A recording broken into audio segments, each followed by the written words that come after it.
పార్థసారథి మొట్టమొదటి నుండి non controversial.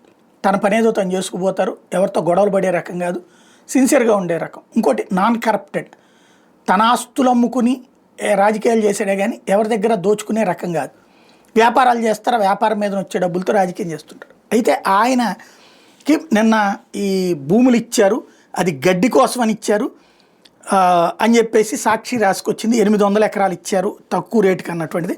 అయితే మా కంపెనీకి భూములు ఇచ్చారు కానీ అది గ్రీన్ ఎనర్జీకే తప్పించి గడ్డి కోసం కాదంటూ ఆయన ఇచ్చిన వివరణ ఇవాళ హైలైట్ చేసింది. తమ company Nitin Sai constructions private లిమిటెడ్కి నూజివీడ్ నియోజకవర్గంలో కంప్రెస్డ్ బయోగ్యాస్ ప్లాంట్ ఏర్పాటు చేయడానికి గ్రీన్ ఎనర్జీ పాలసీ కింద ప్రభుత్వం భూములు కేటాయించి అనుమతించిందని రాష్ట్ర గృహ నిర్మాణ సమాచార పౌర సంబంధాల శాఖ మంత్రి కొలుసు పార్థసారథి ఓ ప్రకటనలో తెలిపారు.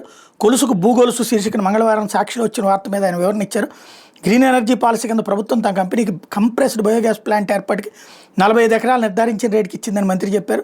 ప్రభుత్వ పాలసీలో భాగంగా రాష్ట్ర వ్యాప్తంగా పరిశ్రమలు స్థాపించడానికి అనేక కంపెనీలు ముందుకు వస్తున్నాయని, అర్హతలు ఉన్న వాళ్ళకి షరతులకు లోబడి ప్రభుత్వం అనుమతిస్తుందని చెప్పారు. Nitin Sai constructions private limited కూడా అలాగే వచ్చిందని చెప్పారు. కంపెనీకి ఇచ్చిన 45 ఎకరాలు అది కూడా ప్రభుత్వం నిర్ధారించిన రేటుకేనని పేర్కొన్నారు. క్లీన్ ఎనర్జీ పాలసీ కింద కంపెనీ ఏర్పాటుకి నేపియర్ గడ్డి పెంచుకోవడానికి కూడా భూమి లీజుకి ఇచ్చే అవకాశం ఉన్న కంపెనీకి ఇవ్వలేదని చెప్పారు.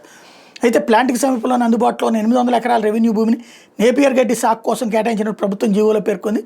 ఎకరానికి సంవత్సరానికి 15,000 లీజు ప్రాతిపదికన గ్రీన్ ఎనర్జీ పాలసీ ప్రకారం 25 సంవత్సరాల కాలపరిమితికి ఇచ్చిన జీవోలో స్పష్టం చేసింది. Nitin Sai construction private limited వాటాదారులతో సంప్రదించిన తర్వాతనే ప్రభుత్వం ఈ కింది విధంగా ఉత్తర్వులు జారీ చేసిన జీవోలో పేర్కొందంటే రాసుకొచ్చారు.